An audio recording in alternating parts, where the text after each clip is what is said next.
मी जो विषय निवडलाय हा विषय माझ्या व्यासंगाचा असण्यापेक्षा माझ्या राजकीय ध्येयवादाशी संबंधित विषय आहे.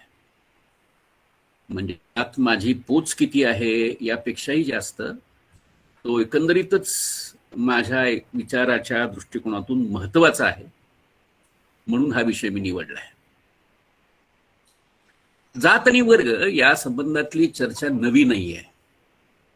म्हणजे या संबंधामध्ये खूप मोठ्या प्रमाणामध्ये भारतामध्ये, महाराष्ट्रामध्ये आणि जगात चर्चा झालेली आहे. आणि त्यामुळे अर्थातच त्याच्या सर्वच चर्चांचा आवाका इथं तुमच्या समोर ठेवणं हे माझं प्रयोजन नाही. अर्थातच तरी देखील आपण हा विषय समजून घेण्यासाठी काही प्राथमिक चर्चा करणं गरजेचं आहे. त्याच्यामध्ये सगळ्यात महत्वाची गोष्ट की आपण जेव्हा जातीला समजून घ्यायचा प्रयत्न करतो तेव्हा वर्ग संकल्पनेच्या किंवा वर्ग संस्थेच्या तुलनेमध्ये जातीला समजून घेण्याचा प्रयत्न करतो. एक वेबर आणि दुर्खीम यांनी भारतीय समाजशास्त्राचा, प्राचीन समाजशास्त्राचा वेध घेताना काय योगदान दिलं किंवा काय त्यांचं योगदान उपयोगाला येऊ शकतं याबद्दल रुमिला थापर यांनी लिहिलंय. आणि त्यात त्यांनी प्रामुख्यानं जातीला समजून घेण्यासाठी जे आधार वापरले गेले त्याची चर्चा केली. त्यात प्रामुख्यानं रेस म्हणजे वंश ही संकल्पना वापरली, वर्ग ही संकल्पना वापरली, ट्राईब ही संकल्पना वापरली. आणि अर्थातच ज्याला सर्वसाधारणरित्या आपण ओरिएंटलिझम म्हणतो की जिथं पूर्व आणि पश्चिम ही ऑन्टॉलॉजिकल विरोधात पाहिली जाते, त्या चौकटीत सुद्धा जातीचं अध्ययन आणि जातीचं विश्लेषण केलं गेलं. या पार्श्वभूमीवरती सर्वसाधारणरित्या जात आणि वर्ग या संस्थांचा विरोधात्मक संबंध हा आपल्या आकलनामध्ये मध्यवर्ती ठरवला जातो. उदाहरण सांगायचं म्हटलं तर जात जन्मता असते, वर्ग जन्मता नसतात. जातीमध्ये गटांतर्गत विवाह असतात आणि वर्गामध्ये गटांतर्गत विवाह नसतात. जातीमध्ये व्यवसाय जे आहेत ते व्यवसाय निश्चित असतात, ते बदलता येत नाही. आणि वर्गामध्ये व्यवसाय हे बदलता येतात. जातीमध्ये जात पंचायत असते आणि वर्गामध्ये अशा प्रकारची कोणत्याही प्रकारची नियमनाची व्यवस्था नसते. जातीच्या वसाहती असतात आणि वर्गाच्या वसाहती नसतात. असा एका विरोधात्मक चौकटीमध्ये वर्ग आणि जाती यांना समजून घेण्याचा प्रयत्न झालेला आहे. या प्रयत्नाच्या मर्यादा किंवा या प्रयत्नाचं बळस्थान सांगण्यापेक्षा सगळ्यात महत्वाची जी गोष्ट आहे ती म्हणजे की जातीला समजून घेण्याचा जो फुले आंबेडकरांनी प्रयत्न केला त्याच्यामध्ये वर्ग या संकल्पनेचा किंवा वर्ग संस्थेचा उपयोग आहे. विशेषतः आंबेडकरांनी वर्ग या चौकटीमध्ये जातीचं विश्लेषण करण्याचा सातत्यानं प्रयत्न केलाय. पण त्यापेक्षाही अत्यंत महत्वाची कोटी त्यांनी जी वापरली जातीला समजून घेण्यासाठी ती होती दास्यता, स्लेव्हरी. आणि त्यामुळे अर्थातच जातीला समजून घेण्याचा फुले आंबेडकरांचा प्रयत्न हा महत्वाचा आहे. हा जो प्रयत्न आहे या प्रयत्नाचे 2-3 मुद्दे आपण समजून घेणं गरजेचं आहे. एक तर मार्क्सवादी परिघामध्ये जेव्हा जातीला समजून घेण्याचा प्रयत्न झाला तेव्हा जो पहिला प्रयत्न झालेला आहे त्याच्यामध्ये मुख्यतः कार्ल मार्क्स आहे. आणि कार्ल मार्क्सनं एक संकल्पना, कारण त्याला एक विशिष्टता भारतीय समाज व्यवस्थेत दिसली आणि त्यामुळे त्यानं एशियाटिक मोड ऑफ प्रोडक्शन म्हणजे मोड ऑफ प्रोडक्शन याची युनिव्हर्सॅलिटी मार्क्सवाद गृहीत धरतो आणि वेगवेगळ्या अवस्थांतरांमध्ये हे मोड ऑफ प्रोडक्शनची चर्चा केली जाते. मात्र भारतासाठी हे मोड ऑफ प्रोडक्शनची स्थित्यंतर ही पुरेसं स्पष्टीकरण करत नसल्या कारणामुळे त्याने एशियाटिक मोड ऑफ प्रोडक्शन नावाची संकल्पना वापरली. त्यात काही प्रॉब्लेम्स आहेत पण तो अनेक आज मार्क्सला कोट करत आहेत. त्याचं कारण ही की भारताच्या समाज व्यवस्थेची विशिष्टता तो त्या सिद्धांतांना अधोरेखित करतो. अर्थातच हे एशियाटिक मोड ऑफ प्रोडक्शन ही संकल्पना अनेक अर्थानं ही कालबाह्य आहे आणि ती एका अर्थानं मला विचाराल तर गैरलागू पण आहे. पण दुसरी जी गोष्ट केली गेली ती अर्थातच पाया इमला सिद्धांताच्या परिघामध्ये जातीला उभं केलं आणि सर्वसाधारणरित्या जे वर्गाची व्याख्या केली गेली ती युनिव्हर्सल ठरवण्यात आली.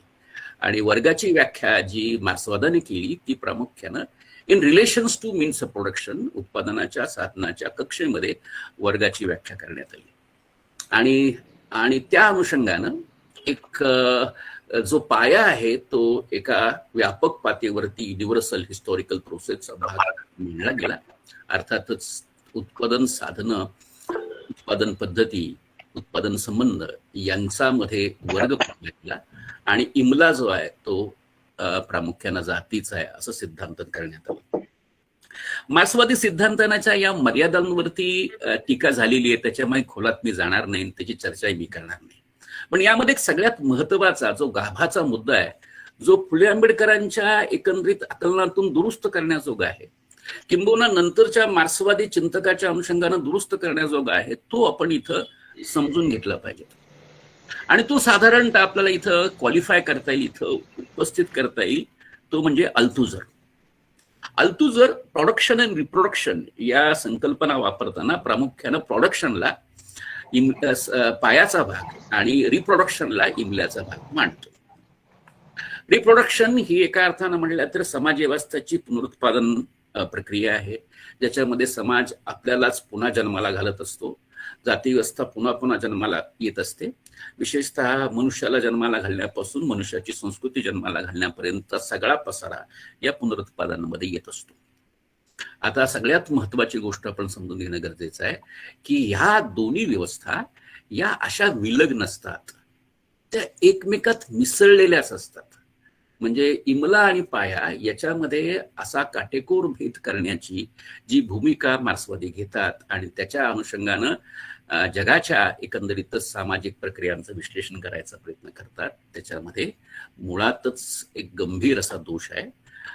म्हणजे उदाहरण सांगायचं म्हटलं तर जर वर्ग हा पायाचा भाग असेल तर वर्ग निष्पन्न होणारी जी पितृसत्ता आहे, कारण पितृसत्तेच्या चौकटीशिवाय वर्ग हे पुनरुत्पादित होऊ शकत नाहीत. आणि त्यामुळे अर्थातच तुमच्या आणि मला समजून घ्यावं लागतं की ही पुनरुत्पादनाची जर चौकट आपण समजून घेतली तर ती पायापासून पूर्णतः वेगळी करून पाहण्याचा यांत्रिकपणा हा निश्चित पातळीवरती आपल्याला उपयोगाचा नाही. या अर्थानं आपल्याला जातीला सुद्धा अभ्यासताना आणि वर्गाला सुद्धा अभ्यासताना या मार्क्सवादी आकलनाच्या मर्यादांना उल्लंघावा लागेल. आणि प्रामुख्यानं हा जो पाया इमल्याचा संबंध आहे तो अधिक साक्षेपीपणानं समजून घेणं गरजेचं आहे. आणि म्हणूनच बाबासाहेब आंबेडकरांनी पाया इमला सिद्धांताच्या अंशांगानं केलेलं भाष्य जे जनतामध्ये उद्धृत केलेलं आहे, आपल्यापैकी बहुतेकांना त्याची कल्पना पण असेल. त्यांनी 2 मुद्दे उभे केलेले आहेत, त्यापैकी एक मुद्दा सांगतो आणि पुढे सरकूया. तो म्हणजे की इमारत तोडायची असेल तर ती तोडण्याची सुरुवात तुम्ही कुठून करणार, ती पायापासून करणार की इमल्यापासून करणार, हा प्रश्न बाबासाहेबांनी उपस्थित केला. आणि पाया इमला सिद्धांताचा एक यांत्रिक एका अर्थानं आकलनाचा आकृतीबंध आहे, त्याला त्यांनी नकार दिला. अर्थातच आपल्याला अधिक वेळ नसल्या कारणामुळं आपण याच्या बारकाव्यांमध्ये जाणार नाही, पण एक चौकट म्हणून आपण काही गोष्टी समजून घेणं गरजेचं आहे. त्यातला एक अत्यंत इन्फेटिक असा जो मुद्दा आहे तो म्हणजे भारतामध्ये ब्रिटिश पूर्व कालखंडामध्ये जी शोषण शासनाची व्यवस्था होती किंवा दुसऱ्या भाषेमध्ये मोड ऑफ प्रोडक्शन ज्याला म्हटलं जातं, उत्पादनाची पद्धती होती, ही उत्पादन पद्धती ही प्रामुख्यानं जातीची उत्पादन पद्धती होती, जाती व्यवस्थाक उत्पादन पद्धती होती. असं जे आकलन आहे ते कॉम्रेड शरद पाटील आणि कॉम्रेड गेल ऑम्वेट यांनी पुढे आणलेलं आहे. आणि हे महत्वाचं आहे. त्याच्यामध्ये पण फरक आहे, प्रामुख्यानं गेलच्या आकलनामध्ये आणि कॉम्रेड शरद पाटलांच्या आकलनामध्ये फरक आहे. पण सगळ्यात महत्वाची गोष्ट, जात ही पायाचा भाग आहे, शोषण शासनाचा भाग आहे, अशी एक महत्वपूर्ण भूमिका जी आहे ती भूमिका ही दोघांनी घेतलेली आहे. अनेकांनी या भूमिकेचा जो सांगोपांग विचार आहे किंवा चिकित्सा आहे किंवा वादविवाद आहेत त्याच्यामध्ये सहभाग पण घेतलेला आहे. यातला जो गाभ्याचा मुद्दा तुम्ही समजून घेण्याचा प्रयत्न केला पाहिजे. म्हणजे मी तुम्हाला इतिहासाचा विद्यार्थी म्हणून यामधली जी अमॉर्फस म्हणजे या प्रक्रियेमध्ये असलेली जे कुशात अंधुकता आहे, संदिग्धता आहे, याच्यावरती एक थोडंसं भाष्य करून पुढे जाणार आहे. मी तुम्हाला सांगेन तो महत्वाचा मुद्दा हा आहे की तो एका अर्थानं जातीची उत्पादन पद्धती म्हणून असलेली वैशिष्ट्ये समजून घेता येईल आणि तत्कालीन कालखंडामधल्या समाज व्यवहारामध्ये असलेलं एका अर्थानं अमॉर्फस किंवा संदिग्ध स्वरूप पण समजून घेता येईल. उदाहरण घ्यायचं झालं तर प्रामुख्यानं तुर्क मुघलांचं आक्रमण झाल्यावरती भारतामध्ये एक स्लेव्ह सिस्टीम, एक एक स्लेव्हचा वर्ग निर्माण करण्यात आला. तुमच्यापैकी ज्यांनी मध्ययुगीन इतिहासाचं अध्ययन केलंय त्यांना ठाऊक असेल की मध्ययुगामध्ये एक मोठा जो स्लेव्हचा वर्ग जो आहे, गुलामांचा वर्ग जो आहे, तो गुलामांचा वर्ग हा निर्माण करण्यात आला किंवा घडवण्यात आला. आणि हा वर्ग कारखाना ज्याला म्हटलं जातं, प्रत्येक सुलतानाकडं किंवा बादशाकडं कारखाना असायचे आणि त्या कारखान्याचं प्रोडक्शनचं काम जे आहे ते करण्यामध्ये हे होते. दुसरं एक महत्वपूर्ण गोष्ट आपल्याला पाहायला मिळते ती म्हणजे जी धर्मांतरं झाली, आणि प्रामुख्यानं ज्याला आपण कारागीर जाती म्हणतो, या कारागीर जातींमध्ये मध्ययुगामध्ये धर्मांतर झाली. धर्मांतर केलेला हा समूह आणि हा गुलामांचा वर्ग हे दोन्ही एका अर्थानं म्हणाल तर असे श्रमिक होते की जातीशी संबद्ध नव्हते. हे धर्मांतरित होते आणि ते मुस्लिम बनलेले होते आणि त्यामुळे नव्या नव्या तंत्रज्ञानाला ते स्वीकारत होते.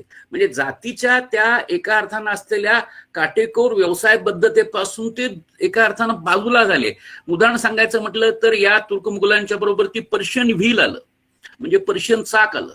त्याचबरोबर ती सिमेंट मोर्टार याची एक नवी उत्पादन पद्धती आली, ती करण्याची चौकट आली. त्यानुसार एका अर्थानं तंत्रज्ञानामधले अनेक नवे नवे जे पैलू होते ते पैलू जाती विशिष्ट तंत्रज्ञानाला उल्लंघून त्यांनी अनुसरलेले आहे. म्हणजे हा जो क्लास लाईक वर्ग सदृश्य असा एक समूह आपल्याला मध्ययुगात दिसतो आहे.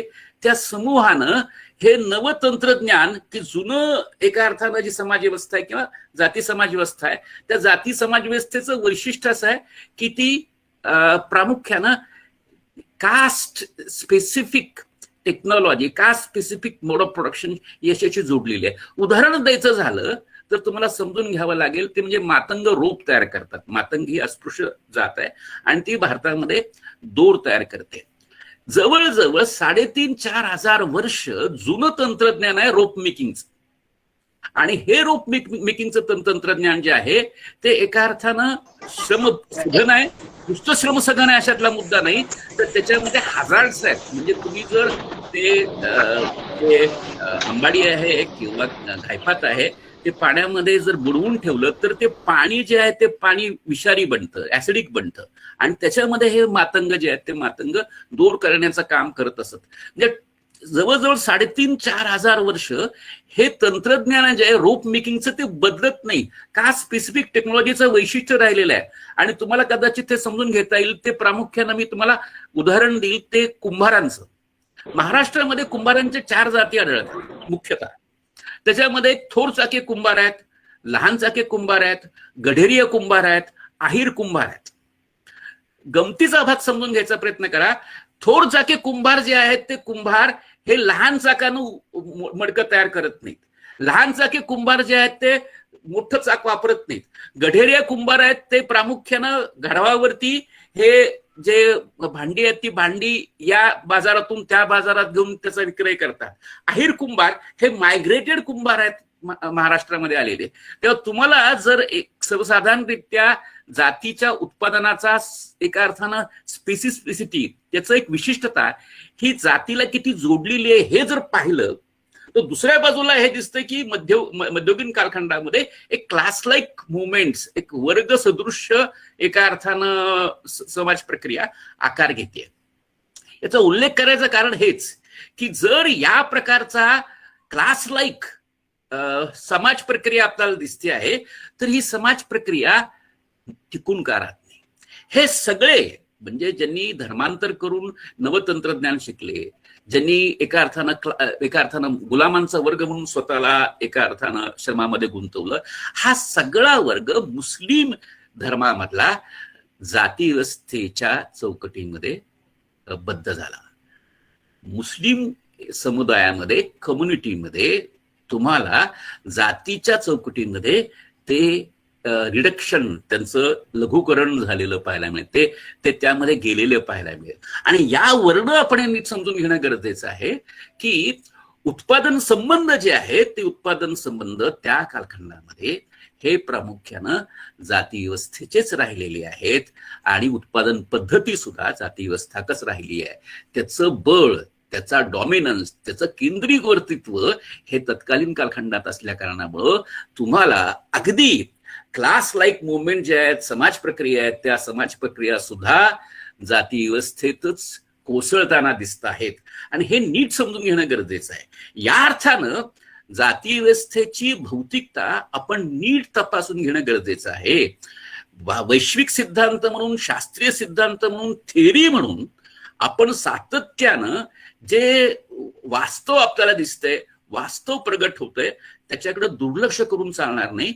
भारतामध्ये हा जो संपूर्णतः जो जातीचा मामला आहे तो शोषण शासनाचा म्हणजे भौतिक पातळीवरचा मामला आहे. या दोन घटक आहेत जे आपण साधारणपणे चर्चा करतो. त्याच्यातला एक मुद्दा आहे तो उत्पादन पद्धती आणि उत्पादन एका अर्थानं संबंध.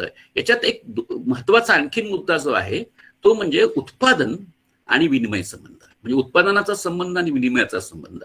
हा उत्पादन संबंधातल्या चौकटीमधले दोन संबंध जे आहेत ते संबंध समजून घेणं गरजेचं आहे.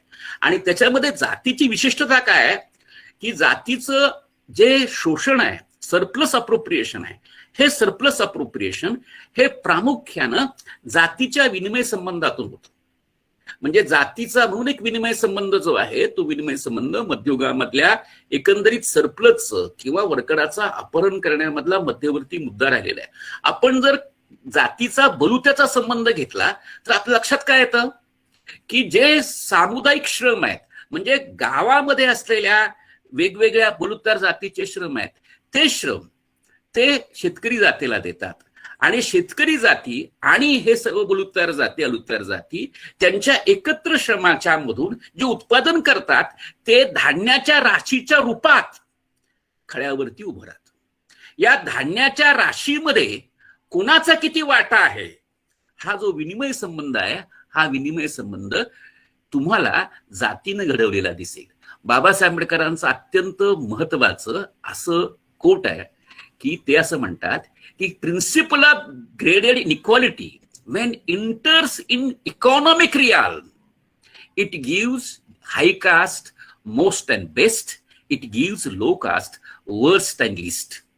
म्हणजे याच्यामध्ये तुम्ही जर जाती व्यवस्थेमध्ये श्रम केले जातात, तुम्ही मातंगांचे किंबहुना महार समुदायाचे किंवा चांभारांचे श्रम आणि तुम्ही कॅल्क्युलेट करायला लागलात आणि त्या श्रमाचा त्यांना मिळणारा मोबदला पाहायला लागलात आणि त्या तुलनेमध्ये ब्राह्मणाला मिळणारा मोबदला पाहायला. अगदी सोपं उदाहरण देतो, लोकहितवादींचा कोट तुम्हाला सांगतो. लोकहितवादी असं म्हणतात की जर ब्राह्मणानं प्रायचित्त घातलं आणि अर्धा तासाचं पाऊण तासाचं प्रायचित्त घातलं आणि महारानं त्याला मैताचे निरोप देण्याचं काम असायचं. मैताचे निरोप देण्यासाठी जे नातेवाईक आहेत ते नातेवाईक विशिष्ट प्रकारच्या एका सीमेमध्ये भूभागांमध्ये पसरलेले असायचे. 10 कोस 12 कोस चालून यावं लागायचं आणि त्यांना 8 कोस चालून मैताचा निरोप देऊन आल्यानंतर 1 पैसा मिळायचा आणि प्रायचित्त घालल्याबद्दल या ब्राह्मणाला 5 रुपये मिळायचे. आता तुम्ही श्रमाचं जर एका वेगळ्या चौकटीमध्ये जर मूल्यांकन किंवा गणन करायला लागलात तर यामधली विषमता तुमच्या लक्षात येईल. आणि हा जो विषमतेचा आकृतिबंध आहे तो आकृतिबंध विनिमय संबंधाच्या चौकटीत कसा घडतो, उत्पादनाची संबंधाचा काय आकृतिबंध असतो याचे तपशील आपल्याला घेता येतील. आणि त्यामुळे सगळ्यात महत्वाचा मुद्दा, मी तिकडे जात नाही उत्पादन संबंधाकडे, विनिमय संबंधाकडे मी तुम्हाला मुद्दाम घेऊन येतो की तो विनिमय संबंध जो आहे हा विनिमय संबंध हा जाती व्यवस्थेचा खास अशा प्रकारचा सरप्लस अप्रोप्रिएशन करण्यामधला आकृतिबंध आहे. यामध्ये फुले आंबेडकरांनी जे महत्वाचं सूत्र मांडलेलं आहे ते सूत्र हे उत्पादन म्हणजे शोषण प्रक्रियेत मध्यवर्ती ठरतं. ते म्हणजे जातीचा जो संबंध आहे, ब्राह्मण आणि शेतकरी, ब्राह्मण आणि अस्पृश्य, ब्राह्मण आणि बलुतेदार असा जो संबंध आहे, किंबहुना सावकार आणि शेतकरी असा जो संबंध आहे तो जाती व्यवस्थेच्या परिघात निष्पन्न होतो. हा स्वामी सेवकाचा संबंध आहे, हा स्वामी दासाचा संबंध आहे. आणि म्हणून तुम्हाला म्हटलं की फुले आंबेडकरांनी जातीच्या आकलनामध्ये जी महत्वाचं जे एका अर्थानं पॅराडाईम मांडलेला आहे तो पॅराडाईम हा आहे की हा जो सत्ता संबंध आहे, हे जे पॉवर रिलेशनशिप आहे, ते पॉवर रिलेशनशिप हेच त्यांच्या शोषणाचा आधार बनतं. शेतकरी जो आहे हा शेतकरी हा अज्ञानी असणं, अक्षरभोळा असणं फुल्यांच्या भाषेत सांगायचं म्हटलं तर व्यवहार भोळा असणं आणि धर्म भोळा असणं ही कंडिशन ऑफ एक्सप्लॉयटेशन आहे. तो जेव्हा ब्राह्मणाशी किंवा सावकाराशी किंवा एकंदरीत तिथल्या असलेल्या सत्ताधाऱ्याशी जेव्हा बोलतो तेव्हा त्याचा संबंध हा मुख्यतः एका अंकित सेवकाचा, अंकित दासाचा आहे. आणि त्याच्यामध्ये तो पालक आहे, तो पिता आहे, तो एका अर्थानं मायबाप आहे. तुम्ही जर त्याची संबोधनं पाहिली, एकमेकांना कसं बोलतात, कसं वागतात आणि त्यांचा रिलेशनशिप, पॉवर रिलेशनशिप काय, तुमच्या लक्षात असेल की हा रिलेशनशिप बिटवीन ब्राह्मण प्रिस्ट और ब्राह्मण सावकार आणि दुसऱ्या बाजूला शेतकरी, हा संबंध हा विषम सत्ता संबंध आहे. आणि हा विषम सत्ता संबंधच सरप्लस अप्रोप्रिएशनचं, वरकड अपहरण करण्याचा आकृतीबंध आहे. फुल्यांचं महत्व हे आहे की हा सत्ता संबंध कसा भौतिक शोषणाचा आधार बनतो हे आपल्याला फुले सांगतात. आणि हेच समजून घेण्याची गोष्ट आहे की या विनिमय संबंधांमध्ये सरप्लस अप्रोप्रिएशन कसं होतं याबद्दल जे विश्लेषण फुल्यांनी केलंय, बाबासाहेबांनी केलंय, ते जर लक्षात घेतलं तर आपल्या लक्षात असं येऊ शकतं की जातीव्यवस्थेच्या शोषण शासनाची अनन्यता जी आहे ते आपण समजून घेणं गरजेचं आहे. आणि त्यामुळे अर्थातच जगभरामध्ये वर्गव्यवस्था जशी काम करते तशी भारतात काम करत नाही. हे समजून घेण्यासाठी काहीसं स्थित्यंतर भारतातलं ते नीट समजून घेणं गरजेचं आहे. म्हणजे मी तुम्हाला पुन्हा सांगतोय की अगदी काटेकोरपणानं कॉम्रेड शरद पाटील म्हणतात त्याप्रमाणे ब्रिटिश पूर्व कालखंडामध्ये वर्ग नव्हतेच, जातीच होता, असं जरी आपण म्हटलं काय की म्हटलं नाही तर देखील जाती व्यवस्थेचं मोड ऑफ प्रोडक्शन, जाती व्यवस्थेचा विनिमय संबंध हा ब्रिटिश पूर्व कालखंडामध्ये मध्यवर्ती होता हे आपल्याला नाकारून चालणार नाही.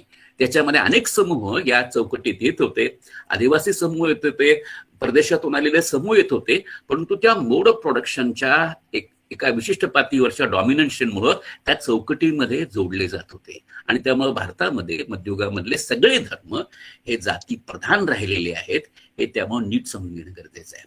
भारतात जेव्हा वर्गव्यवस्था येते तेव्हा सगळ्यात महत्वाची गोष्ट समजून घेणं गरजेचं आहे की या वर्गव्यवस्थेचं आगमन जाती व्यवस्थेची म्हणून जी रचना आहे तिला आत्मगत करतच येतं.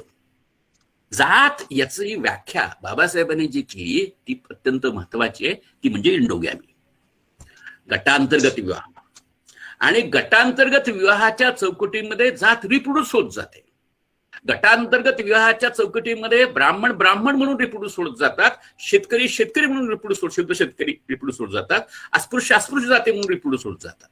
आता हा जो आकृतीबंध आहे, हा आकृतीबंध हा जसा तुम्हाला दिसतोय तसा, जसा तो रिप्रोडक्शनचा भाग आहे, संस्कृतीच्या समाजाच्या पुनरुत्पादनाचा जसा भाग आहे, तसा तो भौतिक शासन शोषणाचा पण भाग आहे. या अर्थानं आपण पाहिलं तर जेव्हा भारतात वर्ग आले तेव्हा वर्ग या संस्थेची एक व्यापकता आहे. वर्ग ही जी संकल्पना आहे, संस्था आहे, त्याच्यामध्ये काही विशिष्ट पातळीवरती आपल्याला गोष्टी दिसतात की त्याच्यामध्ये इतरांना प्रवेश करता येतो. म्हणजे टीचर असेल तर टीचर या प्रोफेशन मध्ये सर्वांना प्रवेश करता येतो, सर्व स्त्री पुरुषांना प्रवेश करता येतो. त्यामुळे ती वगळणारी व्यवस्था नाही. जाती व्यवस्थेमध्ये तुम्हाला कोकणस्थ ब्राह्मण देशस्थाला वगळतो किंवा देशस्थ ब्राह्मण हा माध्यंदिनला वगळतो. ती वगळण्याची जी चौकट आहे ती चौकट काम करते. वर्ग ही संस्था जी आहे ती वर्ग संस्था ही एका अर्थानं ऍसिम्युलेटिव्ह चौकट आहे. ती वर खाली करता येते, तिथं अभिसरण शक्य आहे. आणि इथंच महत्वाचा मुद्दा आहे, जरी अभिसरण वर्ग संस्थेत असलं तरी वर्गामध्ये जे स्थित्यंतर घडलं तेव्हा आपल्या जातीला घेऊनच वर्गामध्ये लोक गेली. म्हणजे इंडोगॅमीचं स्ट्रक्चर वर्ग संस्थेमध्ये जसंच्या तसं राहिलं. काही उदाहरणं आहेत आंतरजातीय विवाहाची. याचा अर्थ कास्ट ही जी काही एक संस्था आहे त्या जाती संस्थेचं वर्ग संस्थेमध्ये पूर्णतः निर्मूलन झालं असं होत नाही, उलटा तो वर्गाचा पाया बनतो. वर्ग भारतामधले हे प्रामुख्यानं जातींना टिकवून, जातींना एका अर्थानं पायाभूत ठेवून उदयाला येतात. आणि त्यामुळं तुमच्यापैकी बहुतेकांना हे लक्षात आलं असेल की भारतामध्ये त्यामुळं भांडवलदार वर्ग हा पारंपरिक व्यापारी जातीतूनच आला. कारण भांडवल ज्याला म्हणतात ते भांडवल, तुम्ही त्याला शब्द वापरा प्रिमिटिव्ह अकोमोडेशन, तुम्ही त्याला शब्द वापरा बळजबरीनं अपहरण केलं धनाचं, काही म्हणा त्याला तुम्ही, पण ते जे त्यांनी केलं त्याच्या पाठीमागे जात भांडवलाचं स्ट्रक्चर आहे.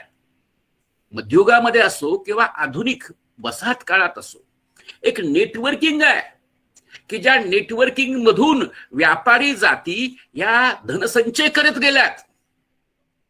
आणि तुम्ही जर पहिल्या इंडस्ट्रीज पाहिल्यात तर पहिल्या इंडस्ट्रीज मध्ये प्रामुख्यानं जैन, उदाहरणार्थ व्यापारी असतील तर जैन व्यापाऱ्यांनी स्वतःची म्हणून टेक्सटाईल मशीन टाकलेली आहे. बहुरी आहेत, बहुरींनी स्वतःची अशी एक इंडस्ट्रियल एंटरप्राइज सुरू केलेलं आहे. प्रत्येक एका अर्थानं समुदायानं त्या जातीच्या पायावरती इंडस्ट्रीज उभ्या करायचा प्रयत्न केलेला आहे. आणि हे नीट समजून घेणं गरजेचं आहे. त्यामुळे जातीचा पाया हा वर्ग संस्थेच्या एकंदरीत उभारणीमध्ये टिकून राहतो, मध्यवर्ती होतो, तो तुटत नाही. आणि त्यामुळं आपण जर म्हटलं की आता तर वर्ग आहेत, जाती कुठे गेल्या, जाती नाहीच आहेत, आता वर्गच आहेत, तर तसं होत नाही. इंडोगामी तिच्या त्या शक्तीनुसार, त्याच्या फंक्शननुसार वर्ग संस्थेमध्ये येते आणि त्याच्यामध्ये वगळण्याचं सूत्रही काम करतं. 2 उदाहरणं देतो तुम्हाला. एक उदाहरण 19व्या शतकातलं देतो की जे लोकहितवाद्यांचं आहे. लोकहितवादी असं म्हणतात की खालच्या पदावरती, अगदी लोअर पदावरती कुणबी क्लार्क आला, कुणबी जातीचा क्लार्क आला तरी ब्राह्मणाचं मातं ठणकायला लागतं, त्याला ते सहन होत नाही. आणि त्यामुळं भारतामध्ये जो वर्ग बनतो त्या वर्ग प्रक्रियेमध्ये वगळण्याची पण प्रक्रिया सुरू होते.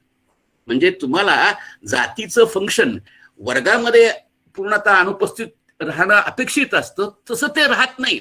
दुसरं तुम्हाला एक्स्ट्रीम उदाहरण देतो, ते म्हणजे दिल्लीमध्ये परंपरेनं सफाई करणाऱ्या जाती ज्या आहेत, अस्पृश्य जाती आहेत, त्या अस्पृश्य जाती अन्य जातींना सफाई व्यवसायामध्ये येऊ देण्याला प्रतिबंध करतात. हेही नीट समजून घ्या. आणि आता या क्षणाला तुम्ही जर दिल्ली मधल्या सफाई कामगारांचं वर्तन पाहिलं तर त्याच्यामध्ये ही वगळण्याची प्रोसेस दिसते.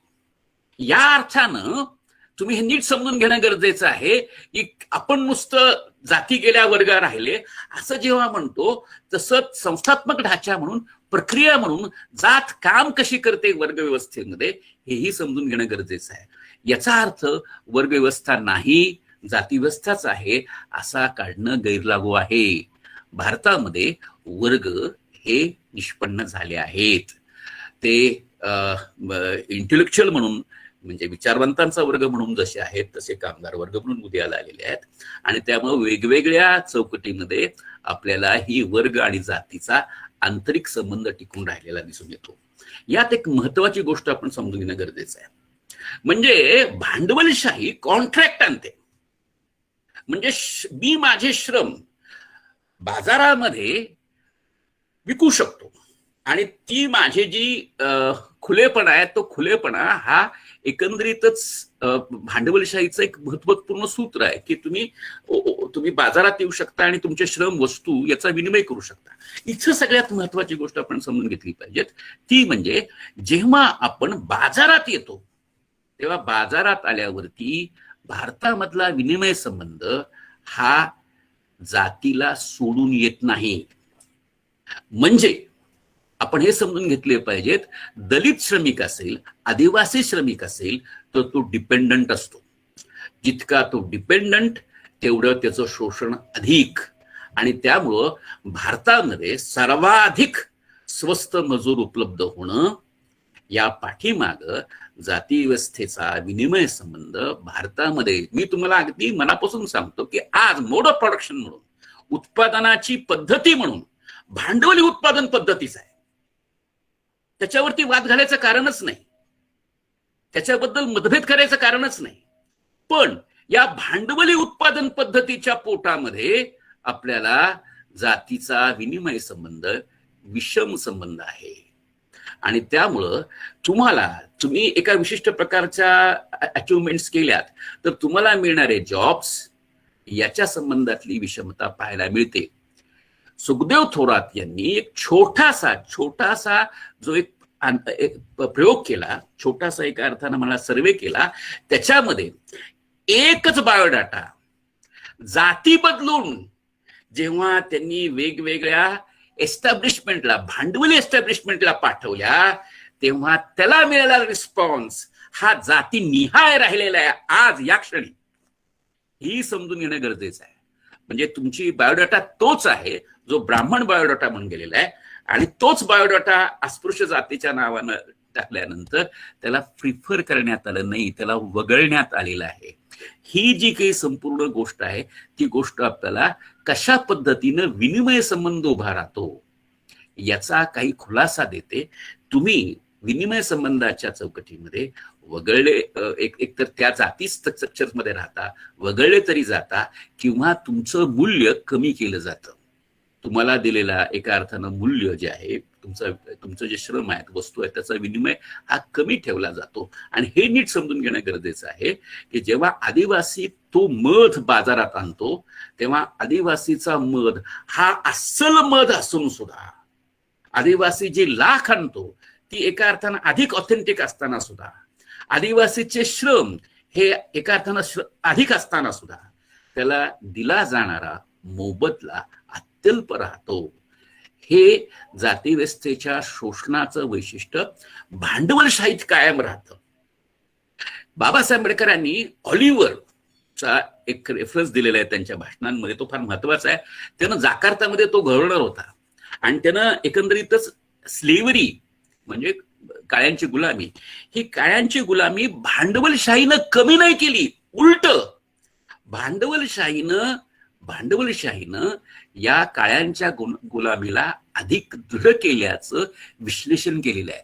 त्या ऑलिव्हरचं संशोधन बाबासाहेबांनी कोट केलेलं आहे. आणि त्यामुळे समजून घ्यायचा प्रयत्न करा की जेव्हा भांडवलशाही काम करते, अगदी जो नवा सिद्धांत किंवा नव थेओरायझेशन जे समीर अमीन करतायत आणि जे त्यासाठी म्हणून प्रामुख्यानं परीघ आणखीन केंद्र अशा चौकटी वापरतायत, आणि परीघ जो आहे आणि केंद्र जे आहे याची चौकट वापरतायत, त्यात एक महत्वाचं सूत्र ते सांगतात की भांडवली विकासाची गती एक केंद्रामध्ये टिकवण्यासाठी परिघामध्ये असलेली मागासलेपणा, म्हणजे भांडवली विकास एका बाजूला आणि भांडवली एका अर्थानं मागासपणा, या दोन्ही गोष्टी एकमेकांना परपेच्युएट करणाऱ्या, एकमेकांना टिकवणाऱ्या पद्धतीनं विकसित होत असतात हे ते सांगतायत. आणि या अर्थानं आपण समजून घेतलं पाहिजेत की भारतामधलं जाती व्यवस्थेचं जे संपूर्ण सातत्य आहे हे भांडवली शोषणाच्या चौकटीत सुद्धा एक उपयोगाचं, हितसंबंधाला एका अर्थाने वृद्धिंगत करणारा असं असल्या कारणामुळं ते टिकून ठेवण्याची प्रवृत्ती भारतात काम करत आहे. या अशा गुंतागुंतीच्या स्वरूपामध्ये जात वर्गाचं समाज वास्तव आहे, याला अनेक पैलू आहेत. हे सर्व पैलू मी तुम्हाला या ठिकाणी सांगू शकत नाही, कारण आपल्याला सगळ्यांना दुसऱ्या मुद्द्याकडे पण जायचंय. इथं एक सगळ्यात महत्वाचा मुद्दा समजून घेणं गरजेचं आहे, तो कॉन्शियसनेसचा. म्हणजे आपण स्थिती पाहिल्यानंतर जाणीव नावाची गोष्ट जी आहे, ती जाणीव नावाची गोष्ट ही या अनुषंगानं महत्वाची आहे, कारण ती जाणीव जी आहे ती जाणीव परिवर्तनाकडे जाणार आहे. जाणीव जी आहे ती स्थितीकडे जाणार आहे, स्थितिशीलतेकडे जाणार आहे.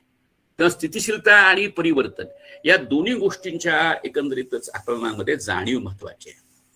जात जाणीव आणि जात वर्गाची जाणीव या दोन्ही गोष्टी मी थोडक्यातच तुम्हाला सांगायचा प्रयत्न करणार आहे. एक महत्वपूर्ण गोष्ट अशी आहे की ही जी काही जाणीव आहे, या जाणीवेचा मुद्दा आत्मस्थितीशी किंवा आत्मबोधाशी किंवा एका अर्थानं म्हणाल तर सेल्फशी, स्वभानाशी संलग्न आहे. आता हे जे स्वभान आहे ह्याचा जो गुंता आहे, हा गुंता कार्ल मार्क्सनं सोडवायचा प्रयत्न केला. आणि कार्ल मार्क्सनं जे एका चौकटीमध्ये विश्लेषण केलंय त्याच्यामध्ये कमोडिटी फेटिशिझम हा सिद्धांत वापरलेला आहे. खूप अकॅडमिक चौकटीमध्ये मी तुम्हाला सांगणार नाही, परंतु सगळ्यात महत्वाचा मुद्दा जो आहे, आता कमोडिटी फेटिशिझम ही संकल्पना क्रय वस्तूच्या चौकटीत येते, त्याचे तपशील मी तुम्हाला देत नाही कारण तुम्हाला त्यात रुची असण्याचं कारण नाही. पण तरी देखील त्यातला महत्वाचा मुद्दा काय आहे की माणसाचा संबंध वस्तूंचा संबंध बनणं आणि माणसाचा संबंध वस्तूचा संबंध बनणं ही जी बाब आहे ती बाब या अर्थानं या चौकटीमध्ये महत्वाची आहे. कम्युनिटी फिटिशिझमचा आणि विशेष करून माणसाचा संबंध वस्तूचा बनणं याचा मधला एक महत्वाचा दुवा आहे. याचे तपशील आपण चर्चेमध्ये वाटल्यास समजून घ्यायचा प्रयत्न करू. हेच जे विश्लेषण आहे हे विश्लेषण नंतर लुकासनं विकसित केलं आणि त्यानं रिइफिकेशनची, त्याचं मराठीमधलं भाषांतर मी वस्तुभवन असं केलेलं आहे. म्हणजे वस्तुभवनाची प्रक्रिया काम करते. आता उदाहरण सांगायचं म्हटलं तर एक विशिष्ट प्रकारची आईपणाची किंवा पत्नीपणाची किंवा स्त्रीपणाची किंवा पुरुषपणाची किंवा बापपणाची अशी एक भूमिका आहे. जेंडर पोझिशन्स आहेत आणि या जेंडर पोझिशन जे आहेत त्या जेंडर पोझिशन या एकमेकांच्या संबंधांमध्ये उभ्या राहताना दिसतात आणि त्याच्यामध्ये त्या तर्काचं वस्तूकरण केलं गेलं दिसतं. त्याचं एक विशिष्ट प्रकारचं तर्क जे आहेत ते एका वेगळ्या चौकटीमध्ये त्याच्या जिवंतपणापासून काढून घेतल्यासारखे बनवले जातात. म्हणजे त्याचा इसेन्स जो आहे तो इसेन्स हा पूर्णतः काढून घेतला जातो आणि तुमची जी विवेकशीलता आहे, तुमची जी विशेष प्रकारचा प्रवाहीपणा आहे, त्या प्रवाहीपणाला काढून एक साचेबंद चौकटीमध्ये एक विशिष्ट पातळीवरचं सूत्र उभं करण्याचा प्रयत्न केला जातो आणि त्या आयुष्याचा इसेन्स उपस्थित करायचा प्रयत्न केला जातो. उदाहरण आपण घेऊ शकतो की एक पिता आहे, सातारचा घटना आहे, तुम्हाला सगळ्यांना माहिती आहे. त्या सातारच्या घटनेमध्ये पित्यानं कुणबी मराठा जातीतला पिता आहे, मुलगी शिकल्यानंतर तिनं तिचा निर्णय घेतला आणि दलित मुलाबरोबर ती विवाह करायचा निर्णय घेतल्यावरती त्यानं आपल्या मुलीची हत्या केली. इथं ऑनर, इथं अहंता आणि अहंतेबरोबर ती एका अर्थानं जातीची अहंता याचा इसेन्स हा उभा राहिला आणि तो बाप हा त्या व्यवस्थेचा एजंट बनला, तो व्यवस्थेचा वाहक बनला, व्यवस्थेचा रक्षक बनला, व्यवस्थेचं एक विशिष्ट प्रकारचं रूप त्यानं आत्मगत केलं आणि त्याचा विवेक, त्याचा प्रवाहीपणा, त्याचा एक विशिष्ट प्रकारचा विचार करणं हे त्याला हरवलंच आणि त्यातून तो जो आपल्या मुलीकडे पाहायला लागला आणि त्यातून ती हत्या केली, त्याचा उलगडा प्रामुख्यानं जेंडर रिइफिकेशनच्या, म्हणजे तुमच्या एका अर्थानं लिंगभावाचं वस्तूकरण, वस्तुभवन किंवा जातीच्या वस्तुभवनांच्या रचना काम करताना दिसतात आणि जातींच्या, लिंगभावांच्या या वस्तुभवनांचं जे प्रारूप आहे ते प्रारूप एकमेकांच्या संबंधात उभं राहतं. म्हणजे इसेन्शियली ते तुम्हाला स्वतःला विवेकाच्या चौकटीमध्ये स्वतःला जाणण्याच्या प्रक्रियेपेक्षा पूर्ण काढून घेतला, ज्याला प्रामुख्यानं ही सगळी प्रोसेस जी आहे ती अलिनेशनची, प्राथमिकरणाची प्रक्रिया म्हणूनच सांगितली जाते. त्यात एक महत्वाचा मुद्दा जो आहे तो म्हणजे राजा हा प्रजेच्या कल्पनेशिवाय राजेपणाची कल्पना करू शकत नसतो आणि त्यामुळे प्रजेच्या अधीनतेच्या कल्पना ह्या त्याच्या दृष्टिकोनातून महत्वाच्या बनतात आणि प्रजेच्या, राजाच्या एका अर्थानं स्वामित्वाच्या कल्पना एका अर्थानं महत्वाच्या बनतात आणि त्या चौकटीमध्येच ते एकमेकांना बघू शकत असतात आणि एकमेकांचा संबंध ठेवू शकत असतात. जातीमध्ये प्रामुख्यानं ग्रेडेड इक्वालिटी, उतरंडीची विषमता नावाचं जे सूत्र आहे ते सूत्र आणि दुसऱ्या बाजूला जे अत्यंत महत्वाची गोष्ट आहे ती म्हणजे एक म्हणजे तो त्याच्या खूप खोलातले मुद्दे आहेत ते म्हणजे की हे सोशल कॅपिटल, कल्चरल कॅपिटल याच्या संबंधामध्ये एक पूर्ण जी काही ध्रुवीकरणाची प्रक्रिया असते, वगळण्याची प्रक्रिया असते, डिग्रेडेशनची प्रक्रिया असते, विशेषतः अस्पृश्यांच्या बाबतीमध्ये, अस्पृश्य, भटकेमुक्त, आदिवासी जमातींबाबत, स्त्रियांच्या बाबतीमध्ये एक वगळण्याची प्रक्रिया काम करते. ज्यात डिग्रेडेशन आहे, ज्यात मोठ्या प्रमाणात कंगालीकरण, बाबासाहेबांनी शब्द वापरलाय, डेस्टिट्यूशन, बाबासाहेबांनी डिग्रेडेशन, डेस्टिट्यूशन हा शब्द वापरलेला आहे. ही प्रोसेस जी आहे ती प्रोसेस काम करते आणि ही जी प्रोसेस आहे ती प्रोसेस ही इसेन्शियलाइज केली जाते. आता हे समजून घ्यायचा प्रयत्न करा की जातीच्या संबंधामधलं हे जे काही रिइफिकेशन आहे या रिइफिकेशनचा महत्वाचा मुद्दा जो आहे तो मुद्दा हा शुद्धी आहे. स्त्रियांचं तुम्हाला लक्षात येईल की आमच्या घरी आजी सुरुवातीला सगळ्या सुनांना, म्हणजे मी माझ्या आईला, बाकी सगळ्यांना अशुद्ध होईल म्हणून वेगळं ठेवायची. आणि ती शुद्धी अशुद्धीची चौकट जी आहे, ती चौकट स्त्रियांच्या एका अर्थानं दुय्यमी करण्यासाठी, स्त्रियांच्या डिग्रेडेशनसाठी, स्त्रियांच्या डिस्ट्रिब्युशनसाठी वापरली गेली. तशीच त्या अस्पृश्यांच्या, शूद्रांच्या डिस्ट्रिब्युशनसाठी वापरली गेली. त्यामुळं मध्ययुगाच्या, म्हणजे कार्ल मार्क्स असं म्हणतो की हा फेटिशिझम जो आहे, कम्युनिटी फेटिशिझम जो आहे, हा प्रामुख्यानं हा भांडवली समाजात काम करतो. परंतु माझं स्वतःचं आकलन असं आहे की भांडवली समाजाच्या पूर्वी सुद्धा भारतासारख्या जाती समाजामध्ये फेटिशिझम काम करतो आहे. आणि हा फेटिशिझम शुद्धीचा फेटिशिझम आहे. आणि शुद्धीला इसेन्स मानून परस्पर संबंध जो आहे तो संबंध ठरवला जातो.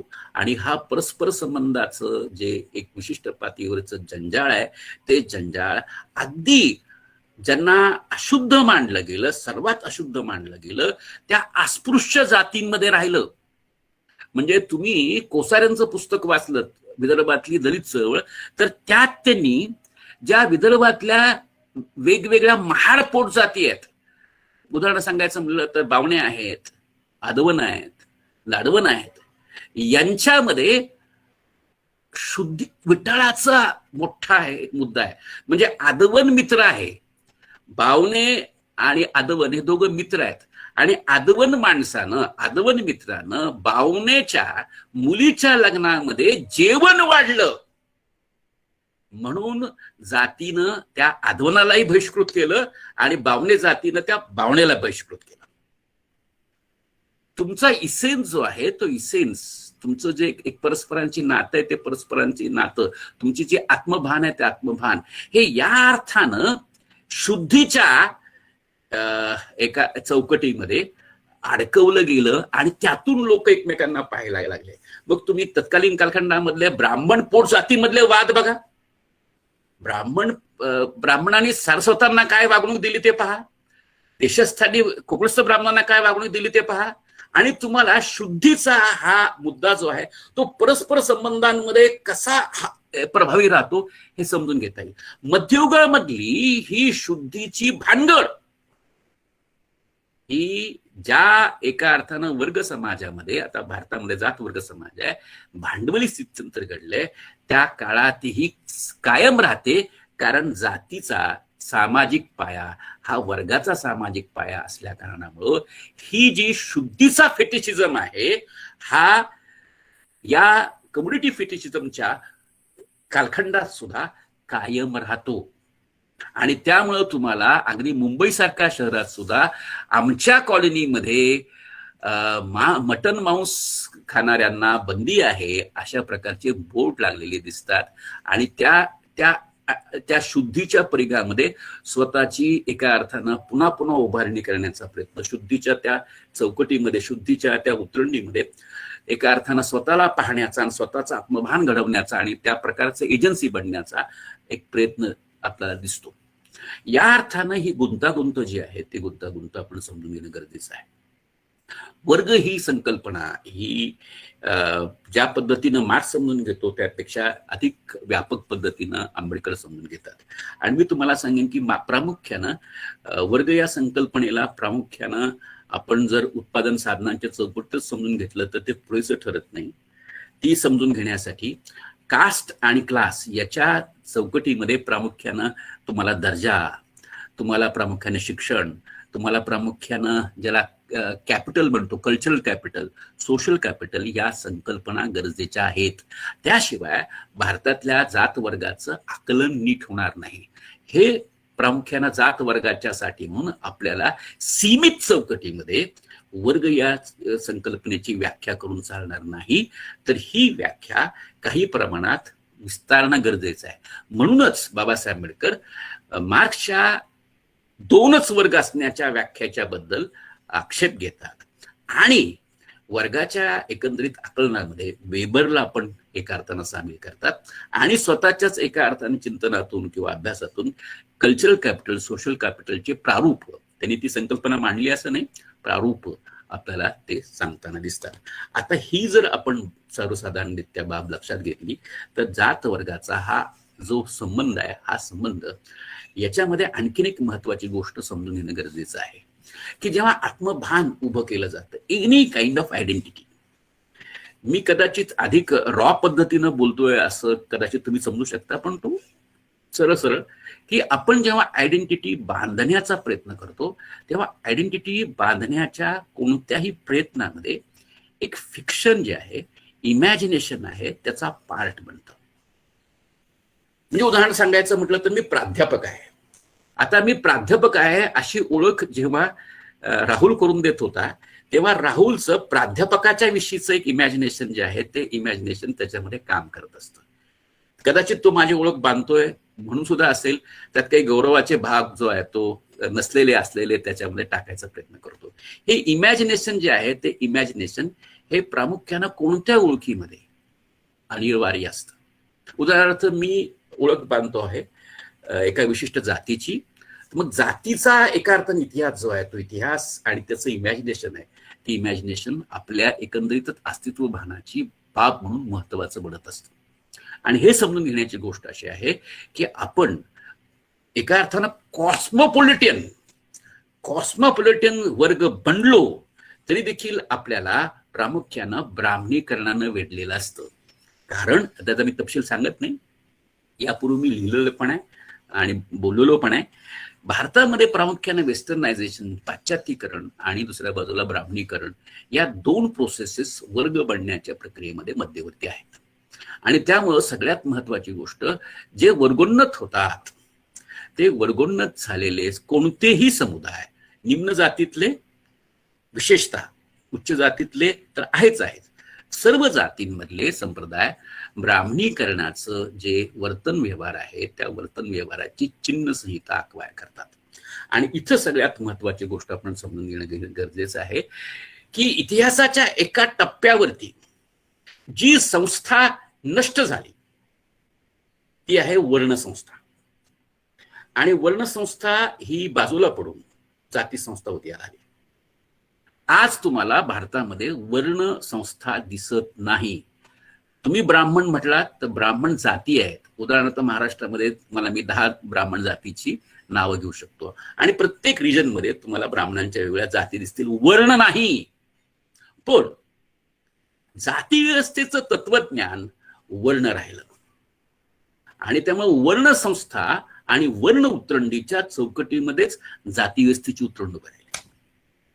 आणि तुम्ही सर्वसाधारणरित्या समजण्याचा प्रयत्न करा की जेव्हा वर्गीय अस्मितेचा, वर्गीय एका अर्थानं ओळख घडवण्याचा प्रयत्न महाराष्ट्रात झाला तेव्हा वर्ण व्यवस्थेचं इमॅजिनेशन, वर्ण व्यवस्थेची काल्पनिकता ही या वर्ग ओळखीमध्ये समाविष्ट झाली. आणि तुम्हाला भारतामध्ये त्यामुळं जे वर्णोन्नत जाती आहेत त्यांनी ज्या प्रकारचा संस्कृतीकरण केलं, स्वतःला उंचावण्याचा, वर्गोन्नतीचे प्रयत्न केले, त्याचे आकृतीबंध वर्णच प्रारूपात राहिले. म्हणजे कोणी ब्राह्मण जातीचं अनुकरण करून ब्राह्मणांचा दर्जा क्लेम केला असेल, कोणी क्षत्रिय जातीचं किंवा एका अर्थानं क्षत्रिय म्हटल्या गेलेल्या जातीचं अनुकरण केलं असेल, क्षत्रिय दर्जा करायचा प्रयत्न केला असेल, तर ही जी प्रक्रिया आहे ही प्रक्रिया अपरिहार्यपणानं भारतामध्ये मध्ययुगीन कालखंडात घडत राहिली आणि ती वर्ग बनल्यावरती उलटी त्याला चालना मिळाली आणि शुद्धीला तिनं अधिक धार दिली. म्हणजे धक्कादायक गोष्ट आहे, त्याचा उल्लेख मी करत नाही, परंतु जे वर्गोन्नत झाले त्यांनी कर्मकांड वाढवली. कारण शुद्धी आणि श्रेष्ठता, तुम्ही वर्गोन्नत झालं तरी देखील जातीच्या उतरणीमध्येच तुमची श्रेष्ठता ठरत असल्या कारणामुळं तुम्हाला ती श्रेष्ठता ठरवण्यासाठी जातीचं गमक, जातीचं निकष वापरावा लागला. आणि जातीचं निकष म्हणजे शुद्धी जी आहे ती कर्मकांडाची शुद्धी, हे जाती श्रेष्ठत्वाचं प्रतिमान होतं. ब्राह्मण श्रेष्ठ का आहेत? कारण त्यांना वेदोक्ताचा अधिकार आहे. मग तो वेदोक्ताचा अधिकार जो आहे त्या अधिकाराचा क्लेम आणि त्याची स्पर्धा, त्याचा संघर्ष हा वर्ण प्रारूपामध्ये, वर्ण इमॅजिन करून झाला. हे सगळेजण त्या वर्णाचे भाग नव्हते तर जातीचे भाग होते. छत्रपती शिवाजी महाराज तत्कालीन कालखंडामधल्या महाराष्ट्रामधल्या, ज्याला आपण शेतकरी किंबहुना शासक म्हणू शकू किंवा एका अर्थानं राज्यकर्ता म्हणू शकू, अशा समुदायाचे भाग आहेत. इमॅजिनेशन क्षत्रिय हे त्या चौकटीमध्ये मध्ययुगात सुद्धा आणि आधुनिक काळात सुद्धा काम करताना दिसतं. आणि ही इमॅजिनेशनची जी पूर्ण फ्रेम आहे, ही फ्रेम इतिहासाला तुमच्यासोबत आणले. हा जो वारसा आहे, जो वारसा तुम्हाला जातीनं दिलेला आहे, तो जातीनं दिलेला वारसा हा इतिहासाच्या रूपातच असतो. आणि त्याच्याबरोबर इतिहासाचं एक भान पण असतं.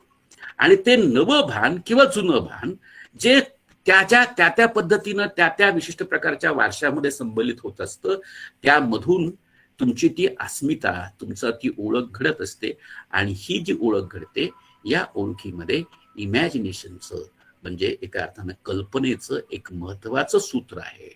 आज ज्या पद्धतीनं फॅसिस्ट स्थित्यंतर आपल्याला घडताना दिसतंय, या फॅसिस्ट स्थित्यंतरामध्ये हे इमॅजिनेशन विकणं, हे इमॅजिनेशनचा बाजार जो आहे तो फार महत्वाचा आहे. तुम्ही जर संपूर्ण समाज प्रक्रिया पाहिल्या, म्हणजे तुम्हाला एक कालखंड दिसतो युपी मधला की ज्या कालखंडामध्ये कांचीराम यांनी ओबीसी मधल्या छोट्या छोट्या जातींचे प्रतीक पुढे आणली आणि त्या प्रतीकांना बहुजन नावाच्या एका व्यापक परिघामध्ये मिळवण्याचा प्रयत्न केला. तुम्ही जर मध्यंतरीच्या कालखंडात प्रामुख्याने भाजपचा राईज जो आहे तो राईज जर अभ्यासत असाल तर या सर्व जातींमधले जे महापुरुष आहे, या महापुरुषांचं हिंदू वीर म्हणून त्याचं एक हिस्ट्री त्याची एक विशिष्ट प्रकारे डॉमिनंट हिस्ट्री लिहिण्याचे प्रयत्न केले गेले. आणि त्यामधल्या विशेषतः उत्तर प्रदेश मधल्या त्या जातीतल्या मध्यम वर्गाला आपल्याशी जोडलं गेलं.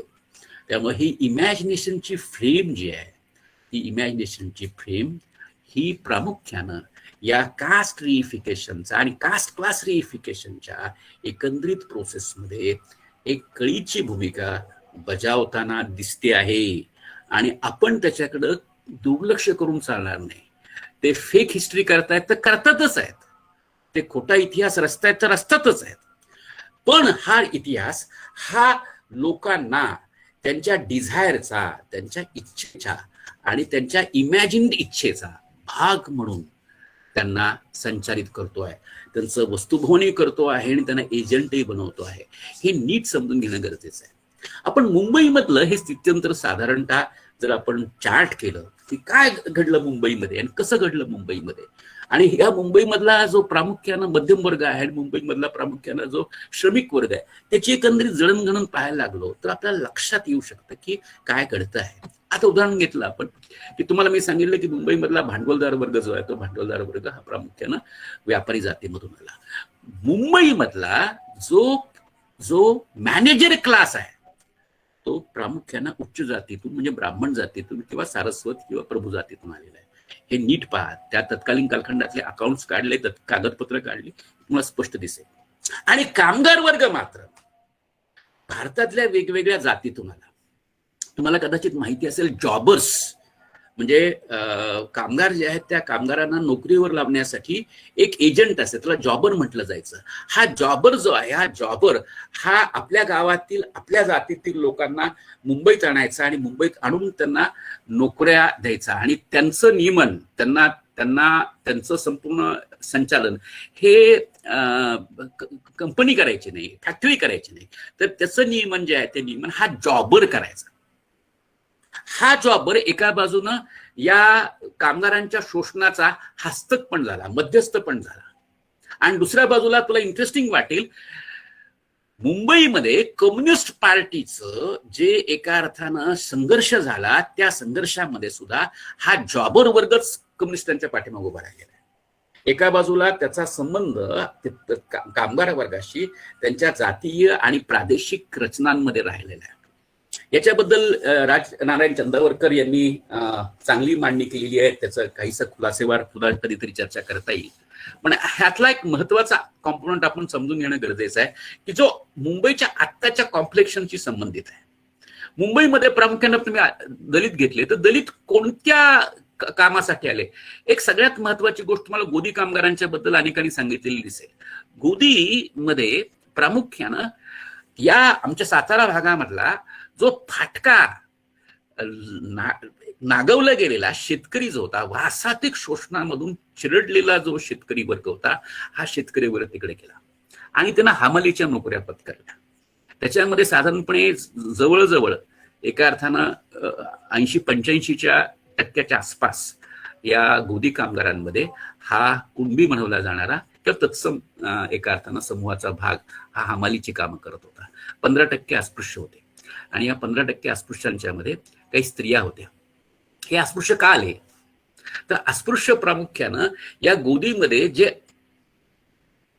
कलंकित किंवा जे स्टिग्मटाइज्ड किंवा जे अशुद्ध असे जे काही पार्ट्स आहेत, अशा ज्या वस्तू आहेत, त्या वस्तू उचलणारे हमाल म्हणून आले. आणि स्त्रिया हे झाडण्या लोटण्याचं जेंडर बेस्ड काम करण्यासाठी आल्या. तेव्हा तुमच्या काय लक्षात येतंय, भारतामधल्या कामगार वर्गीय किंबहुना एका अर्थानं वर्गीय स्थित्यंतरामध्ये जात लिंग भावाचे जे एक सूत्र आहेत, ती सूत्र कायम राहिलेली आहेत. आता या रचनेमध्ये तुम्हाला सत्तेचा जो आकृतिबंध दिसतो, या सत्तेच्या आकृतिबंधामध्ये जेंडर्ड पोझिशन जे आहेत, लिंग भावाचा संबंध जो आहे तो संबंध काम करताना दिसतो. उदाहरण दाखलच करतो, मला सगळ्या तपशिलातनं तुम्हाला सांगता येणार नाही. तो म्हणजे की प्रामुख्यानं मुंबईमध्ये जो सर्वसाधारणरित्या शोषित कामगार वर्गाच्या हॅबिटसमध्ये, परिघामध्ये जे पुढारी उदयाला आले, त्या पुढाऱ्यांच्या मध्येच एक गुंड एलिमेंट, ज्याला लुंपेन म्हटलं जातं, हा लुंपेन एलिमेंट आला. त्याला दादा म्हटलं जातं. दादा ही पोझिशन जेंडर रोलची आहे. दादा एका बाजूला रक्षणकर्ता आहे, दादा एका बाजूला त्रास देणारा गुंड पण आहे, तो तुम्हाला छळणारा पण आहे. तो छळणं हे दादा नावाच्या सर्वसाधारणरित्या आपल्या बहीण भावाच्या नात्यांमध्ये सुद्धा किंवा भावाभावाच्या नात्यांमध्ये सुद्धा जे जेंडर पातळीवरची पॉवर रिलेशनशिप आहे, ती पॉवर रिलेशनशिप ही प्रामुख्यानं स्वतंत्र भारतामध्ये या नंतरच्या कालखंडामध्ये विस्तारायला लागली. आणि हा जो गुंडा एलिमेंट होता, या गुंडा एलिमेंटला हिंदू हे इमॅजिनेशन, हिंदू हे प्रतिमान जेव्हा शिवसेनेनं दिलं, तेव्हा मुंबईमध्ये तुम्हाला शिवसेनेची एका अर्थानं शक्ती वाढायला लागलेली दिसते. आणि सीपीआय मधला किंवा सीपीएमचा जो एका अर्थानं कामगार वर्गीय असलेला जो एक भान आहे, त्याला त्या प्रकारचं इमॅजिनेशन, जे इमॅजिनेशन तुम्हाला सगळ्यांना प्रामुख्यानं महाराष्ट्राची कल्पना आणि संयुक्त महाराष्ट्राची कल्पना दिली, त्यातून जे घडलं होतं, त्याच्यामध्ये जो इतिहास आहे, तो इतिहास शिवाजी महाराजांचा होता. तो कॉमन आहे. तो एका अर्थानं सीपीआय सीपीएमलाही कॉमन आहे आणि तो एका अर्थानं सेक्टरियन हिंदुत्ववादी असलेल्या शिवसेनेसारख्या पक्षालाही कारणीभूत आहे. इथं शिवसेनेनं किंवा एकंदरीतच महाराष्ट्रामधल्या एका अर्थानं ब्राह्मणी राष्ट्रवादानं जे छत्रपती शिवाजी महाराजांचं प्रतिमान उभं केलं, त्याच्यामध्ये मावळे आणि मावळ्याचं जे प्रतिमान आहे, ती एजन्सी आहे. तुम्ही आदेश ऐकायचा आहे, त्या आदेशाप्रमाणे वागायचं आहे. तुम्ही सैनिक आहात, तुम्ही सैनिकाप्रमाणे वागायचं आहे. हे इमॅजिनेशन जे आहे, ते इमॅजिनेशन घडवलं गेलं. आणि त्या इमॅजिनेशन मध्ये म्हणजे आत्ताच भाऊ पुरंदर यांच्या मृत्यूनंतर लोकांनी एका अर्थानं त्याच्यावरती खूप चर्चा केली आहे, पण तरी देखील हे समजून घेण्याचं गरजेचं आहे की ती जी छत्रपती शिवाजी महाराजांची इमेजरी कल्पना विश्व इतिहासाच्या रूपामध्ये मुंबईमध्ये जागवलं गेलं, त्याच्यामध्ये प्रामुख्यानं हे वस्तुभवन म्हणजे तुम्हाला आणि मला एका अर्थानं सैनिक करणं, तुम्हाला आणि मला मावळे करणं आणि मावळ्यांची एजन्सी घडवून एका अर्थानं सत्तेचा आकृतिबंध उभा करणं, हे घडायला लागलं. आणि याची परिणती महाराष्ट्राला आपण ज्याला प्राकृतिक म्हणतो आहोत, त्या प्राकृतिकतेच्या परिघामध्ये जो सामंती सत्ताधारी जो आहे, तो सामंती सत्ताधारी हा राजकीय पुढाऱ्यांचा आकृती बनला गेला. महाराष्ट्रामधले यच्चावत पुढारी म्हणजे तुम्ही एक विशिष्ट मॉडर्निस्ट कालखंड बघतात, मॉडर्निस्ट कालखंडामधले जे पुढारी आहेत, ते पुढारी आपले विचार जे आहेत ते स्पष्टपणानं सांगतायत आणि ते एक विशिष्ट पातळीवरती एका रॅशनलायझेशनची, विवेकाची म्हणून चौकट घेऊन पुढे येतात. मग ते गांधीवादी नेते असोत, आंबेडकरवादी असोत, सीपीआय सीपीएमचे असोत किंवा अन्य कोणत्याही पक्षाचे असोत, एक रॅशनलाइज्ड विश्वभान हे त्यांच्या चौकटीमध्ये दिसतं.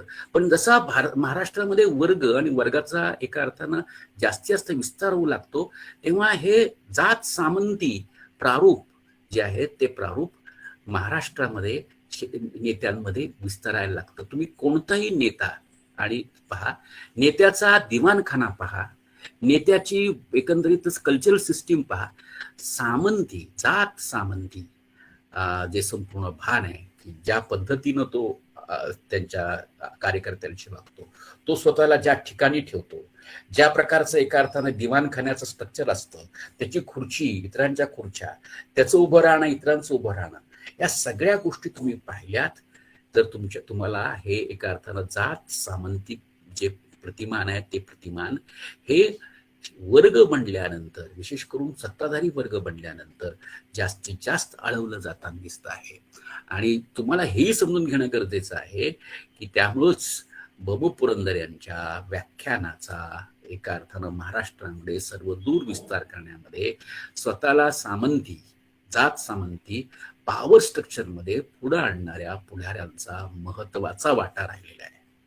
आणि त्यामुळं आपण हे समजून घेणं गरजेचं आहे की महाराष्ट्रामध्ये किंवा भारतामध्ये जी एक विशिष्ट पातळीवरती वर्गभानाची आपण एक कल्पना बाळगतो आहे की हे वर्गभान परिवर्तन करेल. म्हणजे उदाहरणार्थ मार्क्सवादी चर्चा विश्वामध्ये किंवा परिवर्तनवादी चर्चा विश्वामध्ये ही जी कामगार वर्गीय जाणीव आहे किंवा ही श्रमिक सर्वहारांची जाणीव जी आहे ती समाज बदलाची शक्ती आहे. जेव्हा आपण ती समाज बदलाची शक्ती म्हणतो आहोत तर ती समाज बदलाची शक्ती बनण्यामध्ये हा संपूर्ण ताणाबाणा, जात वर्गाचा ताणाबाणा आणि जात वर्गाच्या ताणाबाणातून निष्पन्न होणारी जाणीव ही महत्वाची ठरते आहे. आणि म्हणूनच आपल्याला जर परिवर्तनाची विशिष्ट प्रकारचं प्रारूप किंवा प्रकल्प पुढे न्यायचा असेल तर त्यासाठी आपल्याला या वास्तवाला भिडणं गरजेचं आहे. आणि हे वास्तव जे आहे, वास्तव आपण जे सिद्धांत बाळगतो, मग ते फुले आंबेडकरवादी असोत किंवा ते मार्क्सवादी असोत किंवा ते लोहियावादी असोत किंवा ते अन्य कुठल्या विचारांचे असोत, या साचेबंदपणाला सोडून वास्तवाला समजून घेण्याचा आटोकाट प्रयत्न करूनच करावा लागेल. आणि इथं आपल्याला समजून घेणं गरजेचं आहे की बाबासाहेब आंबेडकर त्यामुळं जाणीवेतला बदल यालाच रिफॉर्म म्हणतात. रिफॉर्म ह्या संकल्पनेला बाबासाहेबांनी क्रांतीमूलक बनवण्याचा प्रयत्न जो केलाय तो या अर्थानं फार महत्वाचा आहे. आणि त्याची एक लिगसी जी आहे ती लिगसी आपल्या सर्वांना समजून घेणं गरजेचं आहे की तुमची आत्मकल्पना विग्रहाच्या कक्षेमध्ये उभी करणं आणि हा विग्रह जाती विग्रहाच्या चौकटीत निष्पन्न करणं आणि जाती विग्रहाला वर्ग विग्रहाच्या दिशेनं एका अर्थानं पुढे नेणं हे तुम्हाला फुले आंबेडकरांच्या एकंदरीत राजकारणात दिसतं. विशेषतः फुल्यांना आपल्याला त्या चौकटीत आणता येणार नाहीत, पण बाबासाहेबांना नक्कीच या संबंधात गंभीरपणानं महत्वाचं मानावं लागेल की खोतीच्या विरोधातला संघर्ष असो किंवा कामगारांचा संघर्ष असो, या भारतामधल्या जात दास्याचं सूत्र समजून घेऊन विग्रहाची मांडणी करणं आणि कल्चरल स्ट्रगल, सांस्कृतिक संघर्षाला मध्यवर्ती करणं गरजेचं आहे. म्हणजे सांस्कृतिक संघर्ष जे आहे त्या सांस्कृतिक संघर्षांना हे दुय्यम मांडणं किंवा वैचारिक प्रबोधनाला दुय्यम मांडणं आणि आर्थिक परिवर्तन यालाच मध्यवर्ती मांडणं हे करून चालणार नाही. कारण सामुदायिक जाणीव बदलण्याचा उपक्रम हा एकंदरीतच परिवर्तनासाठी नितांत गरजेचा आहे. म्हणजे हे जे परिवर्तन आहे ते इंडिव्हिज्युअल असून चालणार नाही. म्हणजे मी एक विशिष्ट विचारांचा माणूस आहे, मी बदललो तर ते चालणार नाही. तर तुम्हाला तो बदल जो आहे तो सामुदायिक बदल करावा लागेल. समुदायाच्या जाणीवेचं ते स्थित्यंतर आहे आणि समुदायाच्या जाणीवेचं स्थित्यंतर करण्यामध्ये, समुदायाच्या जाणीवेला बदलण्यासाठी तुम्हाला एका अर्थानं एक विशिष्ट पातळीवरचं जे काही एक कल्चरल अंडरस्टँडिंग आहे, सांस्कृतिक आकलन आहे आणि सांस्कृतिक तुमची जी भूमिका आहे ती भूमिका विकसित करावी. सामाजिक सांस्कृतिक आपल्या भूमिकेचा विकास करावा लागेल. मी फक्त थोडक्यामध्ये 2-3 मुद्दे सांगतो, विवेचन थांबवतो कारण सरांना पण बोलायचं आहे. तो म्हणजे बाबासाहेब आंबेडकरांनी अत्यंत महत्वाचं सूत्र पुढे ठेवलं आणि ते आपण समजणं गरजेचं आहे.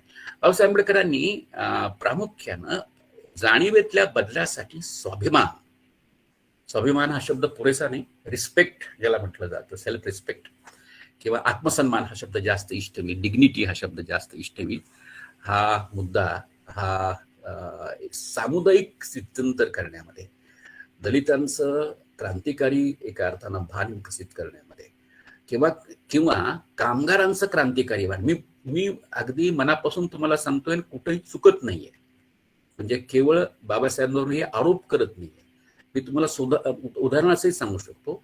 कामगार वर्गीय संघर्षांमध्ये आणि शेतकरी वर्गीय संघर्षामध्ये आत्मसन्मान, किंवा स्त्रियांच्या संघर्षामध्ये आत्मसन्मान, याला बाबासाहेबांनी मध्यवर्तित्व दिलेलं आहे.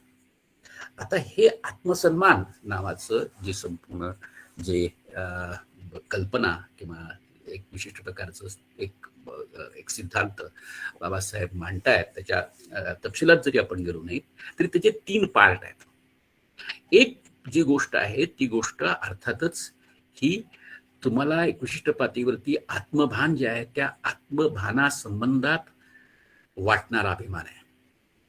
म्हणजे त्याचा एक सोशल कुटीमध्ये तुम्हाला उभं करावं लागतं. तुमचं दुःख, तुमचं गाऱ्हाणं हे तुम्हाला एक सामाजिक कुटीत उभं करावं लागतं. उदाहरणार्थ स्त्री या सामाजिक कुटीमध्ये दुःख उभं करणं, किंवा अस्पृश्य या सामाजिक कुटीमध्ये दुःख उभं करणं, किंवा शेतकरी या सामाजिक कुटीमध्ये दुःख उभं करणं, कामगार या सामाजिक कुटीमध्ये दुःख उभं करणं आणि तिचं स्वतःला प्लेस करणं. आता उदाहरणार्थ मी तुमच्याशी बोलतोय तर मी प्राध्यापक आहे, तर प्राध्यापक या कुटीमध्ये मी स्वतःला उभं करणं हे सामाजिक कुटीमध्ये स्वतःला सिच्युएट करण्याची गोष्ट असते.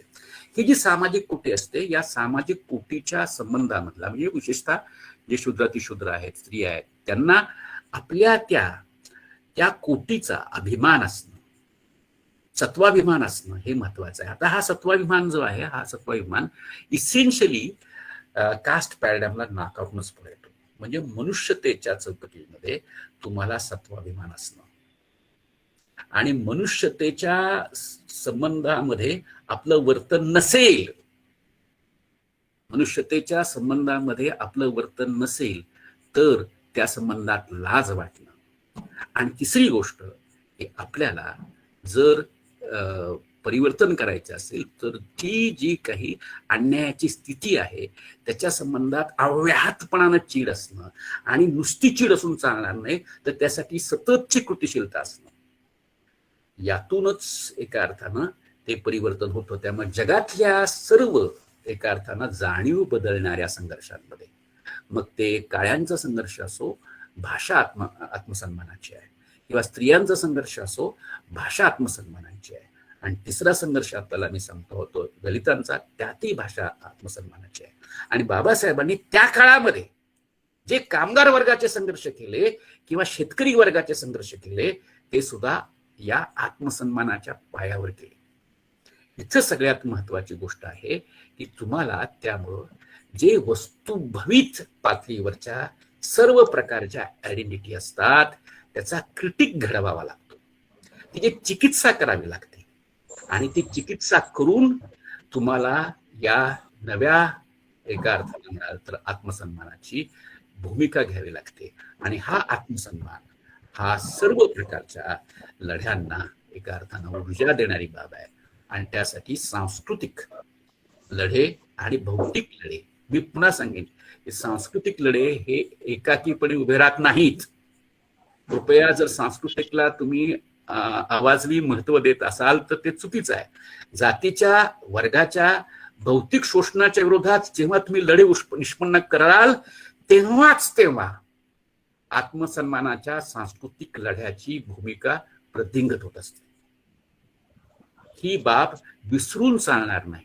आणि त्यामुळं भौतिक आणि सांस्कृतिक अशा दोन्ही एका अर्थानं जे काही परिघ आहेत त्या परिघांमध्ये स्वतःला एका अर्थानं उभं करून जर आपण जाणीवेची जी कोंडी आहे, जात वर्गाच्या जाणीवेची जी कोंडी आहे त्यांना जर विरू शकलो आणि भारतातल्या सामुदायिक जाणीवेच्या स्थित्यंतराचा पट विस्तारू शकलो तर आपण काही प्रमाणामध्ये आपल्या समोरचं जे काही परिवर्तनाचा पेच आहे ते उलगडण्यामध्ये काही प्रमाणात कामीना भूमिका बजावली असं होऊ शकतं. अर्थातच तुम्ही सर्वांनी मला शांत चित्तानं ऐकून घेतलं. मुक्त शब्द आणि येशू, राहुल आणि तुम्ही सर्व यांनी मला हा सन्मान दिला, कारण यापूर्वीचे सगळे वक्ते दिग्गज वक्ते आहेत आणि त्या तोडीचा मी नाहीये, तरी देखील तुम्ही मला व्याख्यानासाठी पाचारण केलं त्याबद्दल मी तुमचे सर्वांचे आभार मानतो. धन्यवाद.